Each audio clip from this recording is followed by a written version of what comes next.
Hello everyone.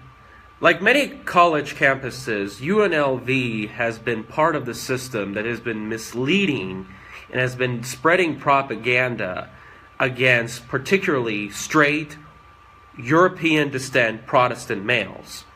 And they have been promoting policies that have been reckless and in many cases damaging to our country, such as abusive immigration policies that's very often non-legal. And what's very, very disappointing, and as you'll see later on in this video while I confront these people, I try to ask them questions and they try to ignore me like there's some kind of, I don't know, zombies, believe it or not. It's just so insane how these college campuses have become. Now, unfortunately, it's not become as out of control as some like Berkeley, but it's a very, very critical situation, considering the fact that we are taxpayers subsidizing this institution. And of course, it's become nothing more but tools for special interests and wealthy individuals to carry on their agendas, such as people like, I would say, Jackie Rosen, people like Jim Murren, Tom Steyer, and so forth. And I know this video is pretty long, but just skim through over to kind of get an idea of what is really going on. Now, UNLV had a meeting regarding DACA, TPS. It's so disappointing that they're promoting this stuff. They had a video attacking masculinity and promoting feminism, and I confronted these people. Just a couple of weeks ago, you had State Senator Ivana Cancela had a meeting with California Attorney General Javier Becerra. This is proof that it's very likely that they're trying to make my city into the next Los Angeles. They want to bring in gun control policies. This is one of the reasons why they want massive immigration, to promote and pump their agenda. And of course, they had a meeting and an event where they had Black Lives Matter hooking up with Undocu Network and so forth. This is a tool, this is a group designed to basically place a war against our values and people like ourselves. And it's very clear these groups are being carried out by Next Gen Nevada, a group that's heavily funded and manipulated by California billionaire Tom Steyer. And doesn't surprise me if George Soros is heavily involved as well. And I've been very active all across the valley, believe it or not. I have been going around events all over. Dennis Hoff had an event in Pahrump. The fact is that you go down the list. At UNLV just a few days ago, they had the Transportation Symposium with former Transportation Secretary Anthony Fox, with Tina Quigley, and there was former Commissioner Larry Brown. I saw Caroline Goodman a couple of weeks ago. About last week, I saw congressional candidates Sarah Lee and Tick Sickerbloom. And I'm just going down the line. I'm spreading the message. I'm so active. So take a look at these videos and tell me what you really think about UNLV. Thank you. By the way, I also forgot, I met with Ivana Cancela at an event regarding pot in this bar called Artifice near Charleston Boulevard. And I asked her about her meeting with Javier Becerra and that along how she's trying to turn my city into the next Los Angeles, the Attorney General for the state of California. And, she really wouldn't answer my question. She would kind of like dodge it. You should, do something else. I believe that's what she told me. And I told her, yeah, I'm getting involved in my community. I just attended an event regarding planning at UNLV. And I was trying to explain to her my plans and how I confronted a California State Assembly person about how our state has better management. And then within 1 minute of the conversation, they asked me to go. And my voice tone was even lower than this. So talk about a use of taxpayer money and freedom of speech. So I have a question. Can you ask me how your plan is going to put American citizens first? This is not my event. You don't want to put American citizens first? I am a citizen, so... I'll tell you, I don't. I want the workers of the world and the people of the world to unite, because no citizenship should mean anybody matters any more than anyone else. Well, why not? Because citizens should be first. Because I mean, we're there has to be. human beings, and So we members should of just one flood a human million race. people, a billion people in this country. How is that going to work? There's no such thing as flooding a billion people. There's such Well, a but thing if it as goes out of control, our country is going to overcrowd. We don't want our country to look like China or India. No, it won't. The Prove only it. incentive for Prove people it. to come here Look is at being California. taken away Look at already. California. California is putting the needs of non-citizens over citizens. Citizens shouldn't come We're in a first. public Human setting. beings should come This first. is after the event. Humanity should come first. Citizenship is a construct of abstract, Really, really, because obsolete concepts. because but my family worked hard to get that citizenship. They deserve the reward. They should have more privileges than somebody else. No, they shouldn't have more privileges. Why not? Nobody should So have anybody more can just privileges than anybody can just anybody come else. across our borders or anywhere they want It and shouldn't get. matter if anybody think comes the issue across their on hand borders. is privileges or Of course. whether or not people, citizens or non-citizens, should be treated better. I think the issue that this is about, and the issue that we should be really getting on about, is the fact that we should be trying to make it easier for people to become citizens. That way, everybody Well, can be. but there has to be a limit. limit. There, of course, there has to be a limit because Harvard, everything it should be tough to get in. If we make it so easy, then this country will be flooded like crazy, and we're going to have to deal with the problem. Wait, since I when mean, is look a at country like California. Harvard? Look I know, at but I'm saying it's not California. easy. Why should it be? Why should a country be Because like an Ivy League then university? lots of people from Africa and the Middle East and Latin America. What's wrong with that? They'll just flood in the country like crazy, and then That's only because there must be something about this country that they would desire more than their own countries. But there has to be limits. You but at the cannot same overcrowd. but at the same of time, course, because look at it. look at California. They had all this overcrowding. Their freeways are crowded. Their politicians are corrupt, and they keep saying, "Oh, we're standing up to the non-legal, non-citizen community." And look at all the corruption. Look at the freeways are in bad shape. corruption doesn't have to. Of course it doesn't is. have to be Of course based it on. is. It doesn't have to be based on State- somebody's papers. state- Corruption's not an effect of somebody's papers. State Good, how are you? senator of California, Kevin De Leon, admits that half of his family used fake Social Security numbers to stay in the country. That's the problem. That puts our lives in jeopardy. You have to put the American people first. You cannot put the citizens of the United States in jeopardy. There are people that have been victims of identity theft. There have been people who have been victims of violence. And you know what? I don't have anything against these people. You know what? I have anything against the people that are funding this organization, which is California billionaire Tom Steyer. And he's doing this for votes. He's doing this for his own personal gain. Why is it That an puts issue to my try to life make in. it easier for people to become citizens? Because again, like you said, one of your issues is putting non-citizens above citizens. But if we can make it easier and find an easier legal route. Well, citizens. people It's not become about citizens. easier. It should be. There should be requirements to be a citizen. I know. But they have to know English. There are They have to know requirements. English. But the issue is that it's not just the requirements of the issue. The issue is the paperwork and Well, getting access to well, the I'm paperwork. talking about yearly green cards that's given every year. 1 million green cards a year is too much.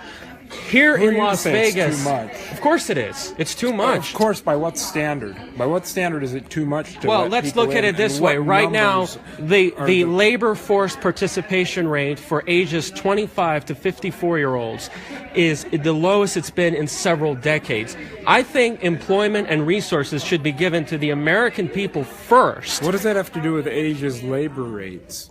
Because let me tell you why. We have one of the highest percentage in the country right now. Why is that? Because construction and casino industries want to hire them, and they don't want to hire American of what? citizens. Well, I mean, They the want other to put issue the you have place with of... that is, though, And that has is something that to do with Asia's labor sadly- rates? Yeah, because if those jobs were not given to those kinds of people, it would have been Those given kinds of people meaning what? to non-citizens, But that has nothing to do with Asia's labor non-immigrants. rates. Are It they would have been coming from given to Asia? Americans. You have so many young people that are sitting there playing video games and not really contributing much to society. They're spending their time in student loan debt, and they could be out there doing those jobs, making a decent living. Because I understand what you're saying, but the other issue on hand is there are a lot of citizens who do sit there, because I have a few friends who do sit there and make the argument about the fact that people are taking their jobs.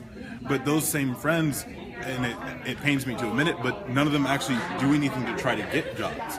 They like to complain about the fact that people are taking jobs away from them, but none of them want to go into a work industry where they have to do labor. They don't want to sit there and do I don't know research. about that, because every time I see a job opening from Indeed, it gets a lot of hits. There was a study of people who they don't want to do those levels of jobs.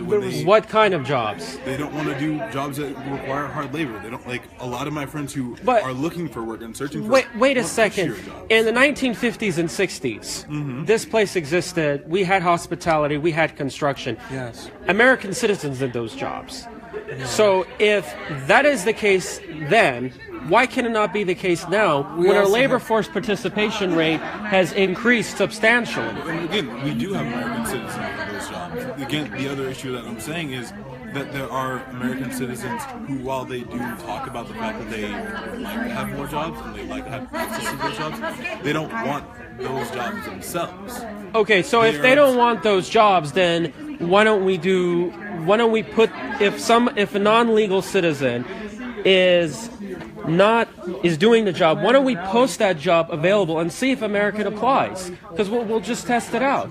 We'll just have an E-Verify program. E-Verify, that's the best way to solve this problem. These are all jobs that still need to be done. And then if they don't want to be job, can we do visas? Can we do visa program? A visa program would be more effective. Rather than bringing their families and then Americans have to pay the cost of public schooling. And if the child is born here, they are eligible for benefits. Yeah. So, but Americans have to pay for it. But that I child is a will citizen. walk you right over it. You know, the biggest problem in this world has nothing to do with citizenship. We just want American citizens first, and we don't want scumbag politicians like Jackie Rosa and Cortez Masto who want to put the needs of others. You know who are really scumbags? That's the problem. You know but who are you keep scumbags? supporting politicians that put my life in jeopardy. Corporate CEOs are scumbags for exploiting. Of course, they put my life in jeopardy. That's all we're asking. We want to put citizens first, but you guys don't seem to care. You don't address our problems. Come on. We have to put our needs first. That's all we're asking. Our needs are the improved life quality of humanity. Okay, well then help those people in those foreign countries. We don't need to bring them here. We can just help them in those countries. That's all we're asking. I'm in a public institution. I have the right to film this. I didn't interrupt your entire meeting. So that's just my question. American citizens first. We don't want... You guys always talk about registering people to vote. The Mastos and all these people out there, they put our lives in jeopardy. They are... How is that an issue with registering people to vote, though? Well, but this organization is not about a real democracy. It's about trying to force corruption. It's about trying to bring in... How are they trying to force corruption by trying to get people to vote? It's not about whether you agree with them because or not. they're playing with the frustration of these people. And as long as the politician says, I'm with you, but they're funded by big money interests, and then they put laws and policies that put our lives in danger. All you have to look is California. I mean, they've gutted our property rights, they've gutted our gun rights, they've raised our taxes, they have caused a lot of problems. Then get people out who agree with you to vote. Look, these individuals, how come these individuals in that room don't want to speak to me? Why don't they address our issues? That's the thing. It's not that they don't want to speak to you. It's the fact, like I said, they don't want to speak to me. We're just asking to put our needs first. That's it. Then get your voice heard. Well, they're not going to respond. It's not who you need to talk to. You need to talk to the politicians. You want to. I try to go to Cortez Masto's office. I try to go to Jackie Rosen's office. Keep emailing. Keep calling. They don't even schedule an appointment with me. They don't even schedule an appointment. Schedule an appointment with lots of people. You just got to keep getting your voice heard. Just keep talking to them. Why don't you have these representatives speak to me? I'm an American citizen. You have to have a deal that put American citizens first. You know that? You know that? That's all we're asking. Work with us and not try to run away and then put other needs above anybody else. If you want to continue this conversation, because I do have other places to go, okay. Look me up on Facebook, Sloan Hickson, SLOANHICK. Okay, post your name at that event. Okay. Post your name at that event. My name's actually on the event right now. Okay, all right. Sloan? Yep. All right, thank you so much, sir. I appreciate it. Appreciate it, because you have to be wise. They portray them as, oh, we're helpless. but they use that to bring corruption.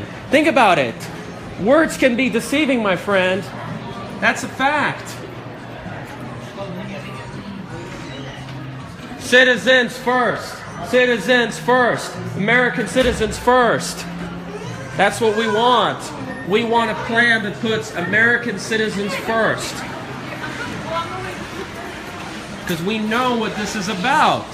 You have billionaires like Tom Steyer who are funding this organization. So, are you calling security on me? Oh my gosh. I'm meeting up with friends. We're being struck. Oh my goodness.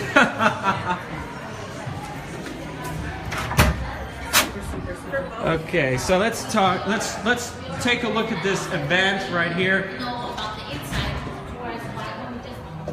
Put citizens first.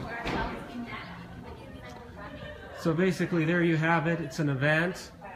Basically, it's funded by Tom Steyer, California billionaire, and you can see here. I assume that they're trying to make our state into California because that's what they want to do.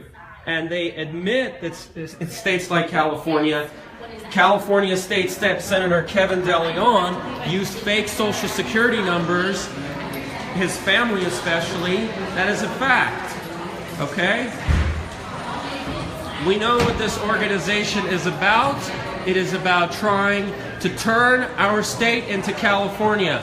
We will not become California. We will not become California. You're not going to turn Las Vegas into Los Angeles. You're not going to turn Las Vegas into Los Angeles. All the lawlessness, all the corruption. We are not going to see that. Huh? Any help with anything? No, we are filming this event. We didn't interrupt the event. Okay. We deserve to ask questions. They're talking about immigration. I'm talking about putting citizens and Americans first. They're running away. They're acting like, oh, I'm some kind of creepy guy. I have the right to speak about an issue that affects my people, American citizens.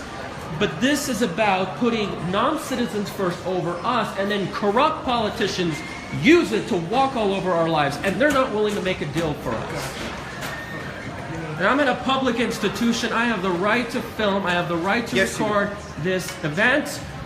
And I believe that this school needs to be more tolerant of citizens, and they need to stop pandering to immigration policies that walk all over the lives of the American people. And by the way, I'm not upset at these people. Do you know who I'm really upset at? I'm upset at the special interest groups, the scumbag politicians that they might be supporting that could put my life in jeopardy, and the special interest groups like Jim Murren of MGM Resorts and the construction industry that could be hiring American citizens for employment instead of us. Definitely have the right to film. You have the right to protest. All I would ask is just not to yell. That's all. That's Okay, all I'm not yelling. That's all. I'm not yelling. Thank you. That's all. That's all. I'm not yelling. My voice may be a little bit high, but I am not yelling. I'm exposing the reality of the truth. The fact that they're ignoring me proves all my points. Understand. Okay. Thank you. Thank you so much. Citizens first. Citizens first. Americans first. Citizens first. Citizens first. Thank you. Thank you so much. We want citizens to be first. That's right. We support citizens. Yay! Because we know that every single time there has been these kinds of events, they want to support corrupt politicians that pander to the fear and the anxiety of non-legal citizens to get power and then use it as a tool to bring in corruption. Okay? We're just asking you to make a deal with us. Address our needs. That's all we're asking. We're not asking you to just go away. Did I even use the term deportation? I didn't even use the term deportation. I didn't even use the term illegal at all in this entire time. But you guys still walk away. Citizens first. We know it. Your organization is funded by California billionaire Tom Steyer. Admit it. California billionaire. California billionaire Tom Steyer. California billionaire Tom Steyer, George Soros is behind all this. We know it. We're going to get the truth. Thank you guys so much. Thank you. You guys just made my day. Thank you so much for your time. I appreciate it. I appreciate your story. Oh yeah, we want to put American citizens first. Make a deal with the American people. That's all we ask. That's all we ask. American citizens first. So, that's what this is about. They are trying to pump up politicians like Jackie Rosen. Tom Steyer funds is behind your organization. Tom Steyer, California billionaire, is behind your organization. We know it. We know what's going on. They are trying to turn Las Vegas into Los Angeles with their lawlessness. You will not turn this state into California. We know what's going to happen. We're going to have higher taxes. Our constitutional rights will grow away. We will have overcrowding. We will wake up. We will fight back. We will protest against this lawlessness. Thank you so much. And by the way, if you think this is about racism, you want to know the real racism? I'll tell you what's the real racism. The real racism is all the massive immigration being flooded into white countries. Why is London getting massive immigration? Why is Berlin getting massive immigration? Only white countries are being flooded with massive immigration. That's the real racism. White people cannot preserve their heritage in Europe. That is the real racism. Now look at this. A blonde person. That's what they're trying to get rid of. They are trying to create an ethnic cleansing process where they try to get rid of blonde people, light-skinned colored people. I'm Iranian. You should be glad as an Iranian American I'm preserving your and protecting your heritage. You know that? This is a fact. This is unbelievable. By the way, it's us Persians that gave the influence and the development of Europe. That's a fact. You had this event translated in Spanish? Why don't they have the event translated in Farsi? How come my parents, who are Persians and who came to this country, they learn English very well? This is wrong. This is so sad that many jobs require people to know Spanish to get an employment. This is absolutely unacceptable. This is so unacceptable.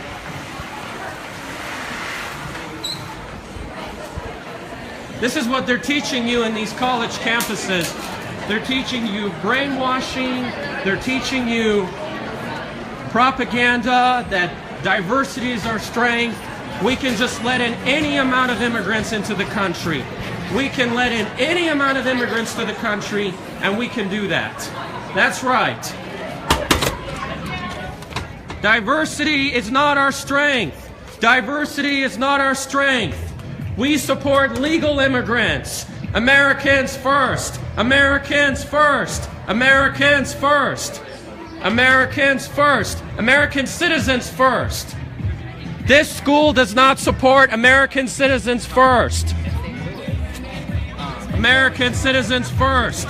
American citizens first. American citizens first. American citizens first. Non-legal citizens.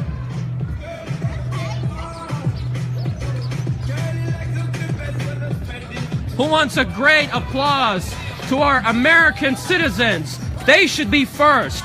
They should be above everybody else. That's right. They should be above everybody else. That's what's going on. American citizens first. Shame on the construction and casino sectors that are hiring non-legal citizens to do jobs that Americans won't do. Shame on these employers. Shame on MGM Resorts. Shame on the home builders. And why is this campus tolerating non-legal immigrant behavior? They should put American citizens first. They promote this diversity nonsense to pump up their agendas. Because we know the scam. We know what this is about. Wake up, Americans. Your universities, your professors are misleading you. That is a fact.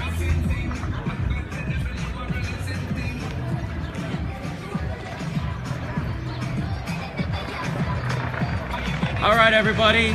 Thank you guys so much. Take care. We're going to keep fighting. We're going to make sure. This is right here at UNLV campus right now. We're going to spread the truth. We're going to spark waves all over Clark County. And we're going to make Las Vegas the greatest metropolis on earth. Thank you so much. God bless. With you getting loud and... It wasn't loud. That loud. Well, I got about 6 people tell me how loud you were. Well, they don't have. I have the video recording, sir. Okay, so they're ready to file a complaint of disturbance of the school, and that can be cited and/or trespass.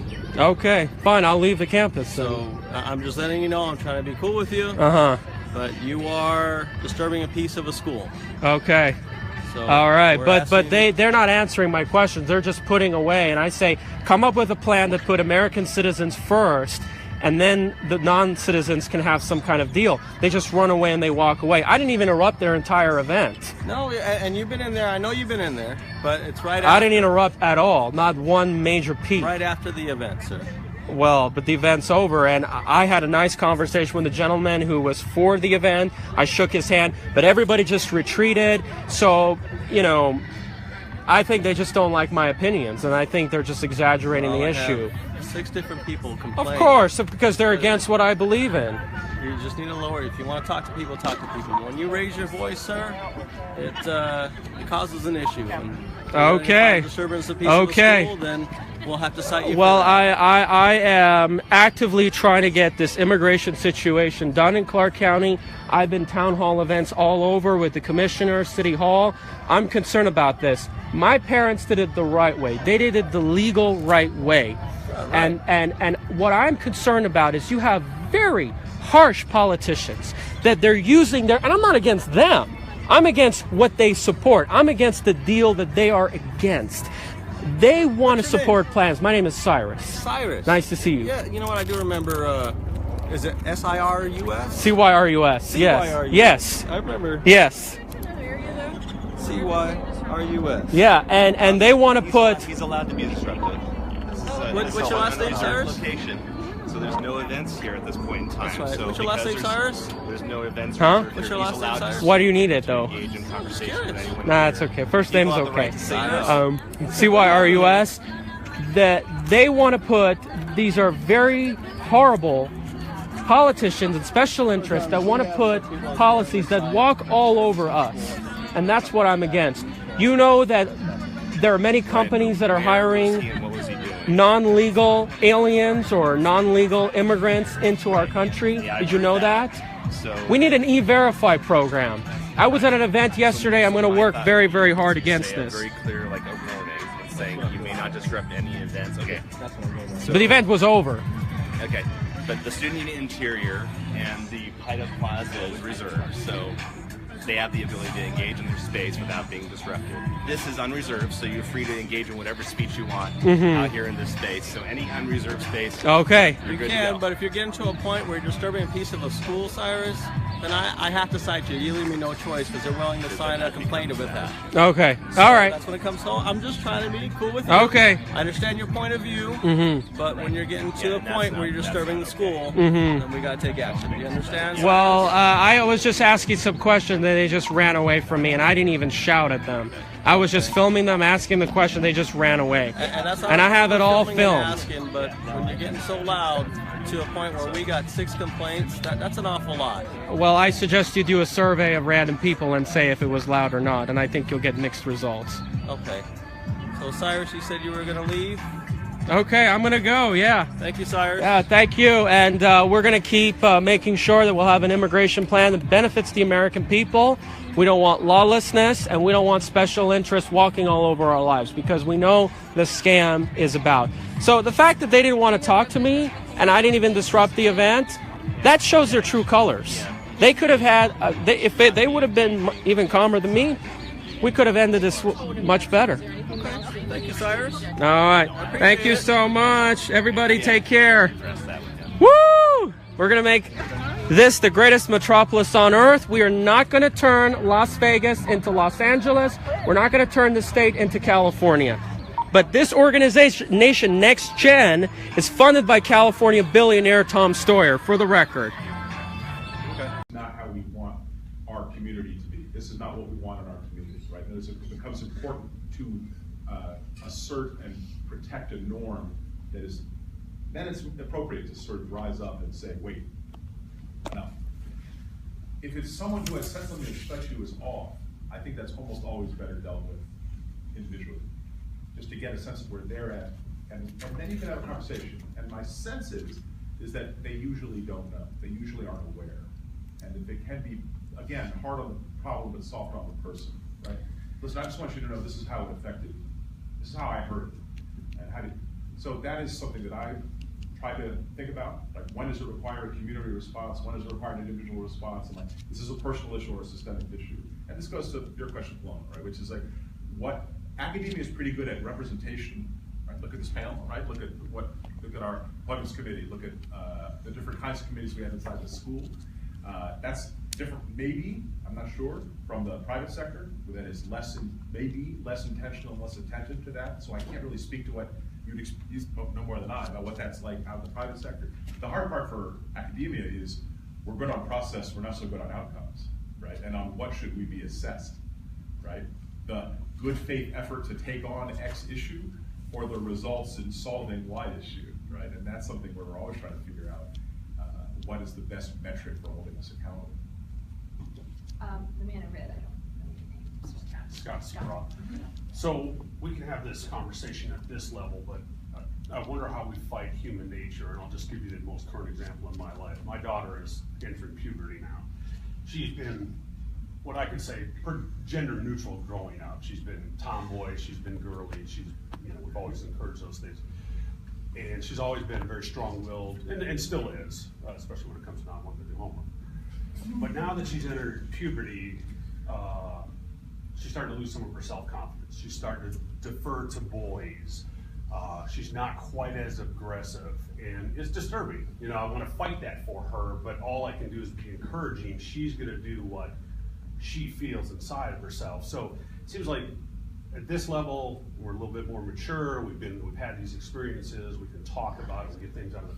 But she's just being a normal human being, and so I don't know what we do, but because now she's fallen into that typical role. I don't know, how do we get past that? Because every generation, it seems like we start at square one again and again and again. If anybody has it. It's just how we are structured. We get our messages all day, every day about what we should and shouldn't do and how we should and shouldn't act. And especially when puberty comes in, all those other hormones kick in, and it's kind of like, oh, that's right, like boys are this and boys are that, and I want to be accepted, so I better, adhere to what boys want and my dad or however, and so they just slowly fall into it. But it's not going to be any time in our generation, I think, before things change. And I think that's what kind of our point is, that these are just built-in beliefs that we have about male and female roles that's just way beyond us. But what I think was interesting for me was when I was watching this little video, these kids were like 10 and 12, like watching Madonna videos. And like, they didn't know who Madonna was, right? And I'm like, how do you not know Madonna? Even if you're 10, like, how do you not know Madonna? So anyways, they're watching this video, and this one little girl, she was like, it was like the Madonna's, the one with the pink dress, diamonds are, Material Girl. So anyways, the girl's watching, and she's like, why is she dancing with all these boys around her? And it's like, that right there. Like, if she could just keep that thought and that mentality throughout the rest of her sort of life, and if many other little girls could like why do I need to have all these guys? Like, no, like, back up. That's, I think, what we need, but it's gonna take, I think, a while. And so, unfortunately, in my opinion, you're dealing with forces that are just greater than you as a dad. Yeah, so my response would be, I think the important thing is that there be a strong woman in her life. And even though she will, assuming that her mother is, but maybe some aunt or somebody, even though she's going to be rebelling like mad against that strong woman right now, as my own daughter did, they do come back to being pretty strong. And themselves. And I think it's really, you know, you have to give them a little leeway to wear the pink dresses or whatever it is that they're doing that's uncomfortable. And sometimes you have to tell them what you think, but, you know, open up the lines of communication is the best thing to do. Right. Thanks. Yes. Yes. I dislike how masculine and feminine, how the whole social construct was even created, and because maybe if we all look at it in this way, our minds can change and we can all learn how to look at things equally. Because you have a bunch of characteristics like that go into masculine and characteristics that go into feminine, but they're like all amazing characteristics, and I don't want to be empathetic and be someone call me feminine and relate me like, oh, I'm now being female. Like some of the best CEOs, some of the most successful CEOs, there's a statistic, they have a really high emotional intelligence, and they're really good at incorporating a lot of these skills like aggressiveness, and these, depending on the situation, it changes, you know, but that with your skill set all makes up your personality, and you can, I believe you can be effective as a laid back person, you can be effective as an assertive, aggressive, you just need to find, see that's what, I know like throughout history we've made it male and female and we've looked at it that way, but I just think we need to look at it as a bunch of skills that we can all incorporate into ourselves. So one more question. Ruben, you want to take Yeah, I just wanted to raise the point about academia. You know, and again, there's a hashtag #MeToo, right, where the sexual harassment issues came out. There's also a hashtag called Mantle, right, where hashtag Mantle, like not a panel, but a mantle. It's like all men talking about something because they couldn't find any women to talk about it. And so I think people calling out these kind of, especially again in academia, and particularly again in STEM fields and other situations where, but not just in STEM fields, right? Where in law schools there are oftentimes all male discussions, right? And so I think people calling them out, I think is really good. That's what I like about this panel. It's very intersectional, right? And I like again what we've been doing in the law school in terms of intersectionality and I think that the different student groups collaborating, say in Women's History Month, and Black History Month, and all of that activity, I think is great. So again, I just wanted to say that it's possible still to call it out, you know, when there's a problem in terms of, you know. Because we have one more person who had asked to ask a question. Go ahead. Yeah, I think we should also discuss about a lot of the problems that straight male face. We have a family court law system that's often rigged against men. A woman can divorce a man and get more than half of his property and put that guy's life in jeopardy. And sometimes when men try to fight back, they're put in jail. Many times they're put in jail because of false rape accusations. This is a growing epidemic. And you know, when we talk about gender diversity, how come our prisons aren't so gender diverse? Maybe we should talk about that. You know, they have too many males. How about the fact that men have it a rough time when it comes to the dating scene? A man who's a 10 will get fewer hits than a woman who's a 1. We don't ever talk about that. There's an epidemic of straight males who are experiencing an epidemic of loneliness. And frankly, I think a lot of them experience discrimination by affirmative action. I think the more qualified person should get the job. And affirmative action not only discriminates against straight white males, it discriminates against Asians, and it discriminates people like me who are Iranians. So I think we're just going to have to really accept that the reason we have these differences among gender and other types of people is because people are naturally different. So I just want to say that the law school welcomes views of all kinds, which is to say, I appreciate your bringing that perspective today. Awesome. There may be people that disagree with it, but I appreciate your making that view part of the conversation. It's because we are open to all views. And let me just say, now that I'm talking as a dean, I want to keep talking. I'm glad Ann and Outlaw did this, and I want to say that the school wants to keep working on these issues, which is to say, we are thinking about how we can improve our own processes, and has been helping the Ninth Circuit think about how they can. So this is not something we can just have one conversation about and call it a day. In other words, I'd love to keep talking about it with you and hearing what's on your mind. And it's something that the law school wants to be very proactive and engaged with. Okay, and David has there might not always be one last point. But can you please respond? Can you please respond? I wanted to actually make a a response to something on the panel, but now I'd like to address the comments just made. I think that it's really important that we open discussion for all issues, especially the social issues that are prevalent right now. But a big way that to get your point across is to consider your tone when you're approaching a question, so that everybody feels it's a safe space to have that discussion rather than be accusatory. So I think to come here to law school on a panel that was so informative and welcoming to all point of views, and have this kind of aggressive adversarial tactic is a little bit out of place. That was my impression, that was my feeling. And I would appreciate if next time you wanted to do that, you had a more open well, tone. we're frustrated. We Yeah, experience a lot of hardship. I just think everybody is frustrated with a lot of things that are going on in society that are wrong or that are injustices.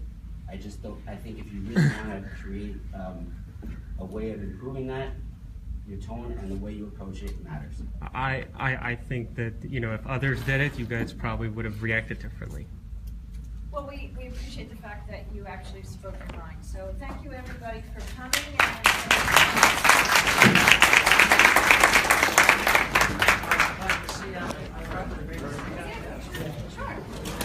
Version power. Mm-hmm.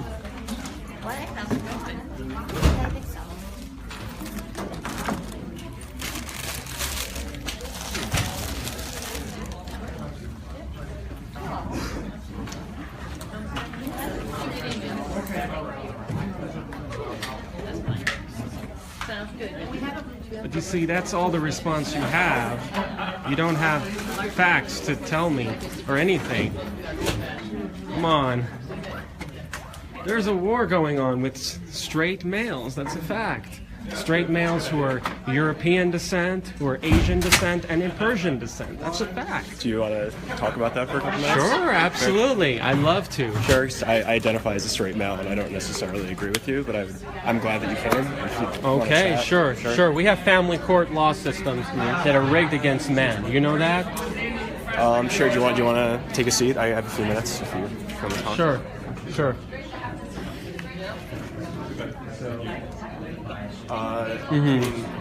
Well, how do you feel that our family court systems are rigged against men? Well, I suggest you talk to Michael McDonald. He's running for assembly, so think about it. But be an open mind. There are some things that were better for women 50 years ago than there are now. Well, I have an open mind. Think about that.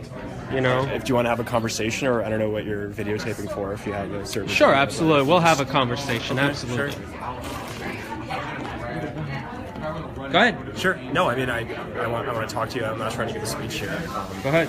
I personally, as a straight white male, I don't feel that I've been discriminated against based on those characteristics. Now, I recognize your point that in family court, sometimes women, might have better outcomes than men, but, courts look at these things holistically, like the judge just mentioned.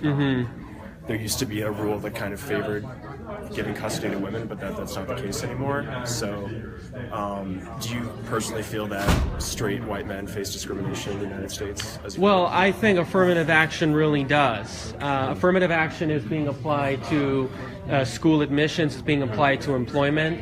I'm Iranian straight male. I do not get affirmative action programs. Yet, don't mean to brag, I now make more than the average American as a 25-year-old. Congratulations. And I have a wealth that is about six figures in the stock market. So I have achieved based on, but you see, the problem is everybody has access to those income-producing services and wealth generators. You see, when we talk about, for example, women, first of all, they say their pay gap is 80 cents. Another thing is the fact that they say that their wealth gap is 1/3 of men. In other words, the money they have in their bank accounts. I don't think there's actually discrimination. You know what's wealth? Wealth is like money you have in the stock market. There is no discrimination. You define wealth, right? Net worth. Okay. Yeah, I don't think that discrimination happens, when women are supposed to open an account in the stock market. I mean that's women's fault for not opening money. Putting it into the stock market. So are you saying that men have more money than women because men are more likely to invest in the stock market? Yes, exactly. They have the will, they have the ability to do so. Well, if you look at the audience, for an example, of financial investment networks, almost all of them are male. Okay. I mean, I invest in the stock market too. So Yes. I can relate. Good. To The this odds are better conversation. than a few miles away. Yeah, no, I mean, absolutely.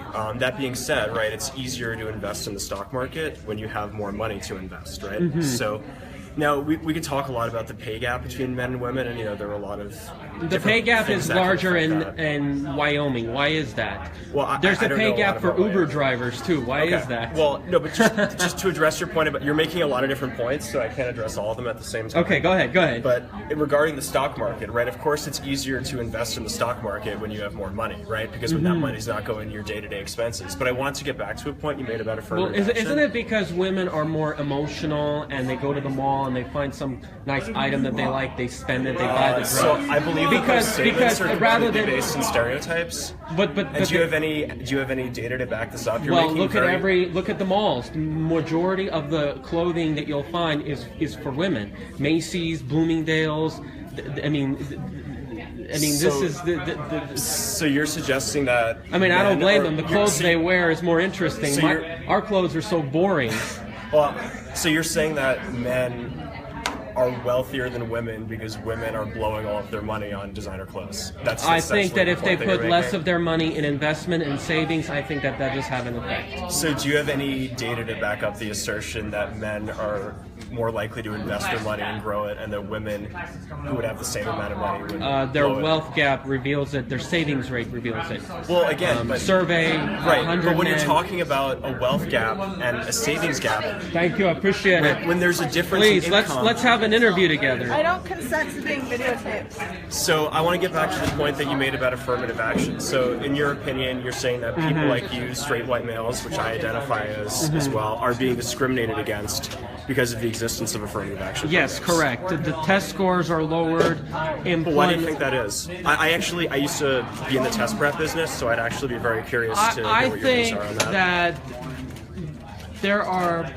perhaps very powerful people that want to disrupt society. Mhm. I think there are people who, want to diversify because, the establishment, the power elites that exist, the owners of this country, if you Google George Carlin, the comedian, they want to essentially disrupt the natural order of society, things that function.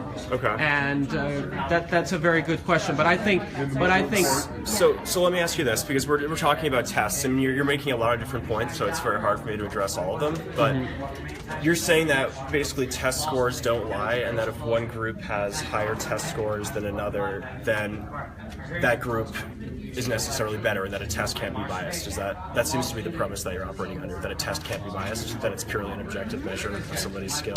Absolutely, yes. For an example, because it's not just discriminatory among white men, it's discrimination against Asian men, discrimination against Iranians. So, can I address that point? So I used to have a test prep business, and one of the tests that I prepared students for was the SSAT. Are you familiar with that? The secondary school admissions test Yes. for admissions to private high schools. Now, a significant portion of that test it's a vocabulary test. You'll get a relatively obscure vocabulary word and 4 multiple choice questions, A, B, C, and D. Mhm. Now, would you not argue that when you're evaluating a 12 or 13-year-old's vocabulary, that their ability to recognize words like this is very strongly correlated to their socioeconomic status, which is then very strongly correlated to a person's race, so that the test is not a purely objective measure of a person's ability, but that people who grow up in homes with educated parents who are exposed to these words growing up, and that statistically those people are more likely to be Well, then white improve the and from a higher education system. socioeconomic background. Improve the education system. But that's a separate point. But you're saying the test itself is not biased, and that affirmative action is therefore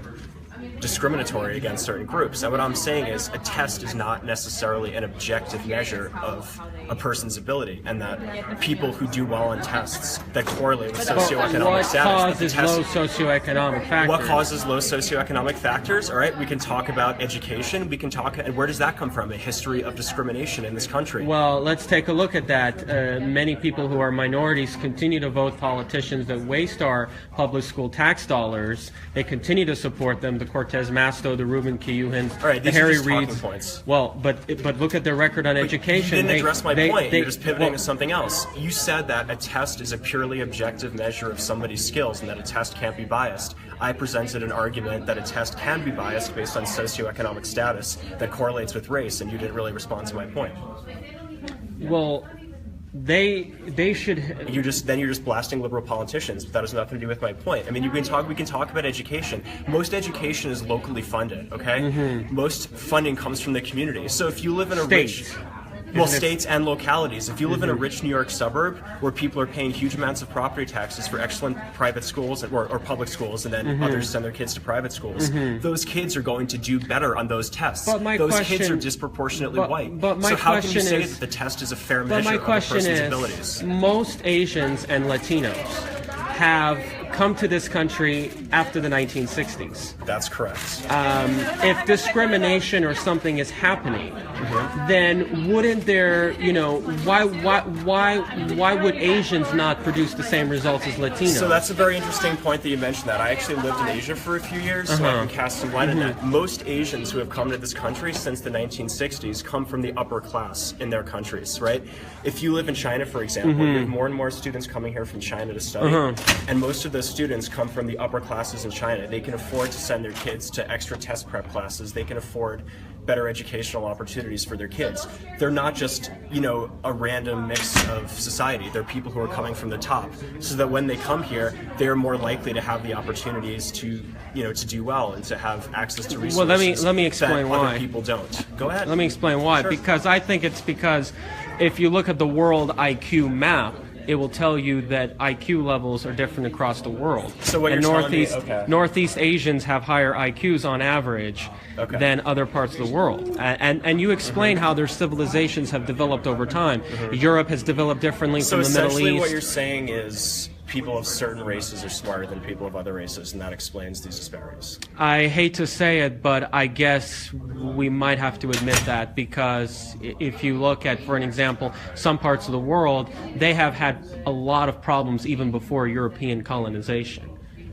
So, it's just interesting because, the way you're arguing is, you just keep kind of avoiding what I'm saying and then bringing up these new points. So I think, this is what it comes down to. You think that some people are naturally smarter than other people, and that you're. But then why are the IQs different, though? I would love to see where those studies come from. Just Google any world IQ map and correlate it to their development of their civilization, and you will see. And I will be happy to admit the IQ level of Iran is about 85. That's lower than the United States. I'm not ashamed to admit that Iranians have lower IQs, and their civilization in many cases weren't as successful as Europeans, but they did succeed in a lot of things. The Persian Empire, the Cyrus the Great, they've done a lot of great things. So I think we have to admit, now we can argue, well, why is the NBA isn't racially diversified? What's going on there? I mean, I think because there's qualifications and certain people qualify more than others. So, I mean, the list goes on. So, but if this is a socioeconomic level, for an example, then, if all forms of discrimination ended in the 1960s, wouldn't those people who were suffering, why couldn't they just jump up? I mean, there were job opportunities. They could have studied hard independently. I mean, look, a lot of the things I have learned, the stock market, planning and development, the plans I want to do 30 miles south of here, I've self-taught myself. I didn't rely on the education system. Sure. I think, so there are libraries, there are learning resources.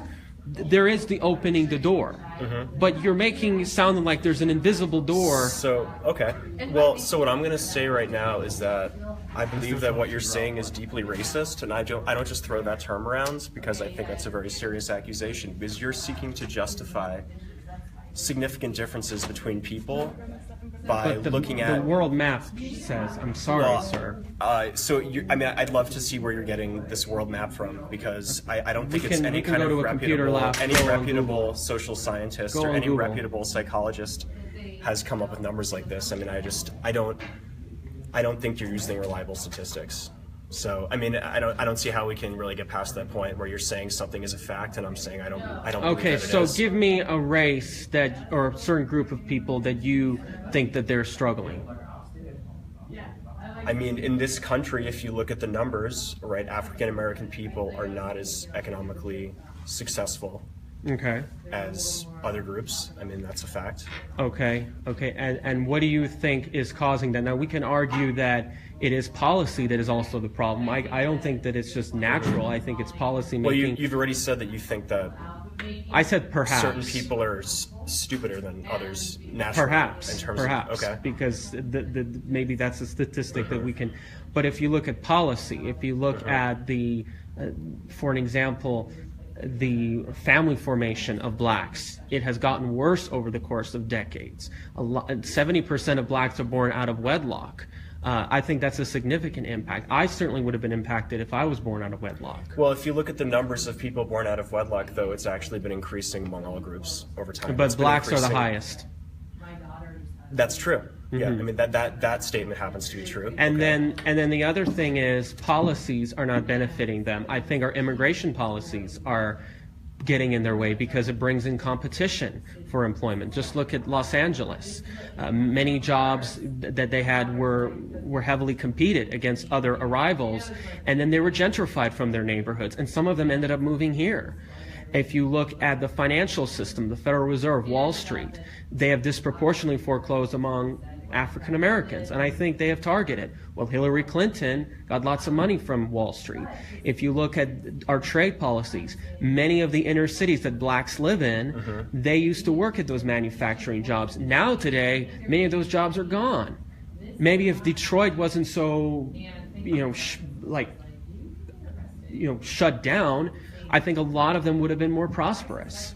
I mean, so some of those points you're making, I do agree with, but and then the welfare system is contributing to that too, for single mothers. The points that you're making about trade, the points that you're making about Wall Street, the points that you're making about disparate impact and foreclosures, I mean, I think those are legitimate points, but I think you're failing to acknowledge the deep-seated socioeconomic problems that arose in this country from 200 years of systematic oppression against groups of people, and that you can't expect those things to just change overnight. Okay, and then how do you explain that Canada and Great Britain has people from African descent, and they have they have similar problems, higher poverty rates, higher chances of committing crimes? How do you explain that? How do you explain the African migrants that are now flowing into Europe and they're committing higher crimes? So any immigrant group throughout history, upon their arrival in the new country, has one, faced discrimination, and two, has in some cases had higher criminal rates than others. I mean, when the Irish first came to the U.S., right, the Irish faced incredible discrimination. You had Irish gangs and stuff, but then, the Irish assimilated into, American culture and whatnot. Well, in the U.S. right now, that's the same thing that's happening with Latino communities. I mean, people are coming into the U.S. and, sure, you're going to have some discrimination, you're going to have some gangs when people come in, but those new immigrants are assimilating in the same ways that immigrants are throughout history. Now, the only main difference we had between Asians immigrants, even before the 1960s. Right, but your question to me about Asians before was about Asians who arrived in this country after 1960, and I'm telling you, they create the Asians who have come after 1960 are disproportionately from a higher socioeconomic class, because they were the ones who could afford to send their kids to Western universities, and that bestows huge advantages on their children. But why is their violent crime rate very low? Japan has a lower violent crime rate than... I mean, I think it speaks for itself. Henderson has a lower crime rate than North Las Vegas. So what you're saying is because... I mean, why is that? What other reason could it be? So basically, to sum up I your spoke points, this up to the mayor, by the way. To sum up your points, you're saying non-white people are dumber, that non-white people are naturally more inclined to violent crime. Well, that excludes Asians because... Okay, so black and Latino people are stupid and more inclined to violent crime. But then why is the IQ map? Could you, if you were to please show me a different map of IQs in I am not aware of a reliable study that would ascertain the IQs of people all around the country. And I'd have to look at the way that these tests are being formed. I mean, like we talked before, and you still didn't address my point before about how certain tests can. And by the way, I'm not saying I'm a supremacist of anything. Well, as an Iranian, it really kind of sounds like it, as an Iranian American, I get discomfort from every race. Believe me, even white. There's a lot of things I don't like about white people, and if you know what I'm talking about, I can take you down the Boulder Highway if you know what I'm talking about. And again, all the things you're saying are deeply rooted in harmful stereotypes. Whether they're against certain groups of white people, whether they're against... But then how do you explain Asian societies have very low violent crime rates? Tokyo, Seoul... We can talk about China, where I actually lived for 4.5 years. I mean, living in a totalitarian state, does a lot to reduce South Korea, violent crime. Japan, Taiwan, Hong Kong.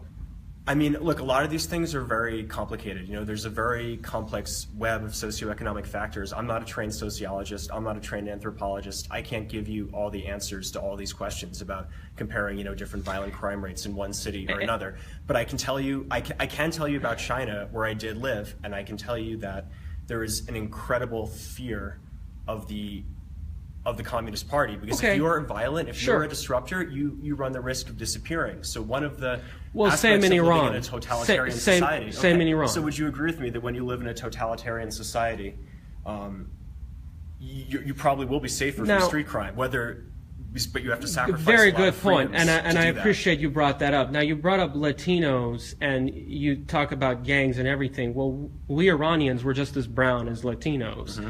And we don't bring high levels of crime.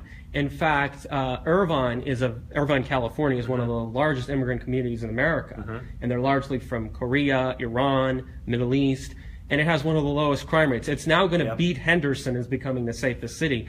But you see, Iranians don't bring crime relative to countries from, you know, Latin America. Latin America has higher crime rates than Iran, despite the fact that Iran has a lower IQ than Mexico. And what I'm saying is the reason that Latin American countries like Guatemala, Honduras, and whatnot have higher crime rates, it's not about the race of the people there. It's the fact that the governments do not have control of the countries there, and the societies are basically run by criminal gangs, much like the way, you know, New York City was under Boss Tweed in the 1800s, and violent crime was rampant. So I just think that your singular focus on race and ethnicity is not really helpful, because you're failing to consider the fact that in countries like that, they're controlled by drug cartels. And where does the demand from those drugs come? It comes from the U.S.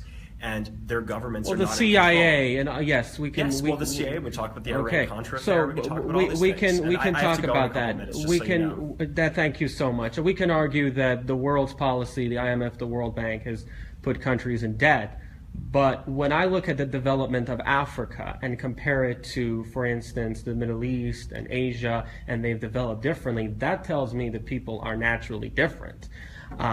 So you don't think that the development of Africa has anything to do with the history of colonialism? I think, well, I'm talking about ancient times. Ancient times, and by the way, if Africa was so successful, we would go to the Las Vegas Strip and see a sub-Saharan African-themed hotel. Look at that. Most of our hotel casino that would themes... actually probably be a great idea. Well, you know, but most of the hotel themes are European-themed. Are you going to say that the tourists and the CEOs are racist for supporting white culture? Maybe I should go protest right now and say, hey, build the Cyrus Palace Hotel and Casino, Persian-themed hotel.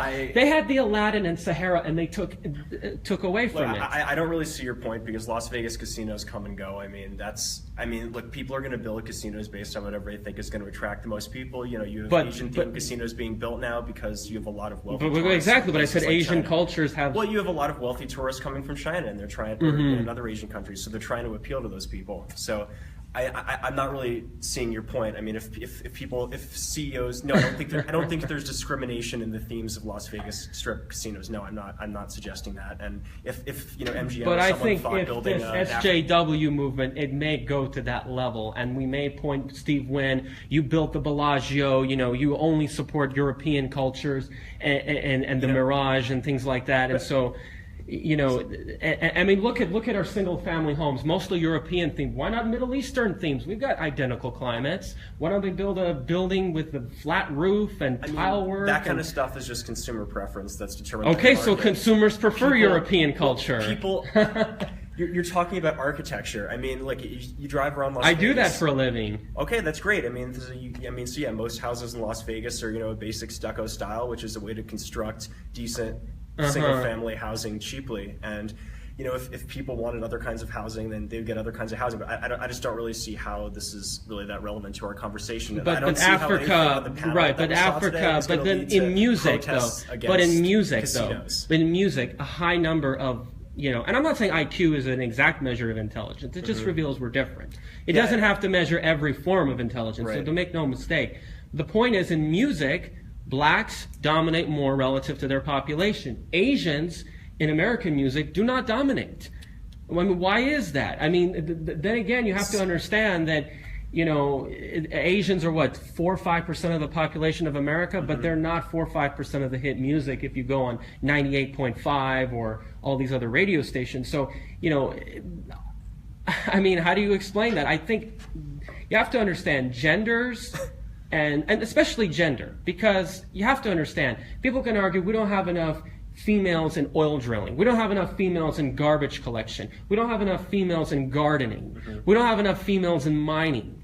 Why are people picking, why is it corporate level jobs that people are picking in females? This is one of the things I just wanted to talk about. Well, yeah, I mean, I think that's a fair point. And there have been a lot of Supreme Court cases where if a company can show that, based on the flow of the applicants, that women are actually not interested in applying for those jobs. Like there was the Sears Roebuck, it was a Supreme Court case about 20 years ago. Yes, the Supreme Court ruled that, as a matter of law, women were not as interested in these jobs, and thus there was no discrimination. So, there's a difference than if you have a company like Walmart, where 70% of their hourly employees are female, yet only 33% of their managers are female. And if you look at companies, say, like Target or Costco, the disparity is much lower. So you can say in a case like that, you can't argue that women don't want the jobs. But I don't have the data in front of me, but I would guess that. So you're saying that... Industries like, let me finish my point. Okay. I would think that... Sorry. No, you're fine. In industries like oil drilling, I don't have numbers in front of me. I don't know how many women are. But that's why the pay gap jobs is higher in Wyoming and Alaska.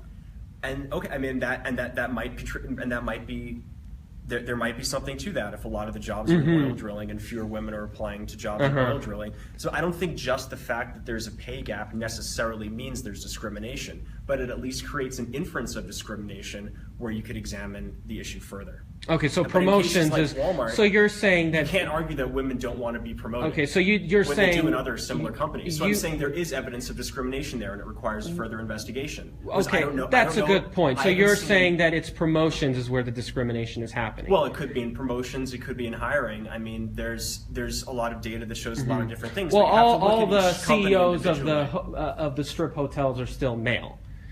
Jim Murren, Sheldon Adelson, Steve Wynn got replaced by a male. Okay. So, but maybe it's because people feel that males are more stronger mentally and they have the willpower. Well, again, and people do feel that, but that's rooted in stereotypes. But have females been? institutional We have sexism. female CEOs. Have they been successful at doing the job? A lot of them have been, yes. Okay, I'd love to absolutely. see that. I would love to see that. So are you denying the fact that a lot of female CEOs have been successful? I don't know. We can talk about I've Meg heard. Whitman, we can I've talk- heard that they're not, but I can't make a claim. I mean, you've had a lot of very successful women on Wall Street. I mean, you talk about someone like Meg Whitman, who ran for governor as a Republican in California. Was a very successful CEO. Right. We had Carly Fiorina was one of the Republican, candidates for Good. president. She was very successful in the business. So, I mean, But I've heard not good things about the Yahoo CEO. But anyway. well, I can think of plenty of male CEOs who you would hear not good things about. Like, I'm not really sure the point that you're trying to make. But anyways, I have to go because I have some reading to do. And Thank I have you. class, Thank you but so much. It's been a great pleasure. No, I really appreciated the conversation. Sure, absolutely. And like the dean said, I mean, as you can probably tell, I fundamentally disagree with how you look at the world. But I am glad that you came. Like, I don't know if you're, part Yeah, I of mean, UNLV but or just not, think about but- why Henderson has a lower crime rate than North Las Vegas. I mean, Right, but and your answer would be that there were more white people. And you would just leave it at that and not. I'm not going to claim that, but Well, I brought that issue up. But I brought that. That's but obviously what you're getting at. I brought that issue up to the mayor and the city council. And Okay, well. And but I think deep down inside they know that their city is distinct because of the demographics, and we have to understand that every culture has its benefits. If let's say whites were to decline in Clark County, the culture would change. We wouldn't see a lot of saloons, country, blonde women. I mean, what if, for an example, what if I don't find dark-skinned women, original indigenous people, Hispanics, blacks and Asians attractive? Excuse me, I'm not turned on by those women. Well, that's okay. That's your But personal but preference. that's why demographics is important, because if there's less whites, Middle Easterners, and Spanish Hispanics, then that could impact my dating game. and I'm not turned on by other kinds of women. Well, I'm sure. I mean, that sexuality. I'm sure that, you know, and I'm sorry, I really do have to go, but I'm sure that however many, you know, people of other cultures you're not attracted to, Clements and Clark County, you know, you're obviously a smart guy, you know, you're well dressed. You said you've been successful. I'm sure you'll be able to find, you know, someone to date. When I build my projects out there, and by the way, I make no mistake, I don't want my neighborhoods to be 100% this or that. I'm not gonna do. I'd be pretty disappointed if there's no white people, because I'm gonna build a European influenced architecture. I want there to be white people, and most likely there will be. You know, well, okay, I mean, I don't think they're gonna disappear in 30 years. You can. I mean, if you build a project, you know, I mean, I believe in capitalism. You can build your project. Thank you. With whatever architecture you want, and you know, I hope you have a successful project. And I will have some Persian festivals and. Well, maybe you'll see me there. But then again, if races change, the culture does change. Saloons will go away. I mean, and Western culture, cowboy culture, is part of the state. So if demographics do change, it will change the character. And I'm disappointed that London and Berlin are changing. I mean, keep London British. I mean, that's the real racism. Massive immigration only in Western countries. So I'm just curious because, you know, I think I've given you a lot of material because, you know, I see done. you taping me. Okay, cool. Where am I? Is this going to be on YouTube or something, or like? Perhaps. Okay. I'll give you my YouTube channel. Yeah, no, that's fine. And I hope I gave you. I mean, I hope we had a productive conversation. Thank you. You know, I hope you. I don't expect to change your mind. I don't think you expect to change mine, but I'm happy we had this dialogue. Sure, I love to change. But I used to sort of think like you 2 or more years ago, and then I had an awakening. Well. And there's been a massive awakening all over the Western world. And I think you know what I'm talking about. You're talking about Brexit and Trump and things like that? Make no mistake, there are things that I don't like about the current president, but I think he has done a good job bringing some issues into the table. And I was able to really fully sleeve what's going on. And what's your name? Cyrus. Cyrus? I just don't want to see Las Vegas, excuse me, to be the next Los Angeles in terms of a lot of problems. A lot of people don't speak English, congestion, a lot of problems. You know, I really want to continue this conversation, but like I keep saying, I do have to go. I mean, our climate I'll is, leave it at that. at least, but our climate is kind of flawed. We went from 90 degrees to 40 degrees and just... Yeah. All right, well. Thank you so much. Take care.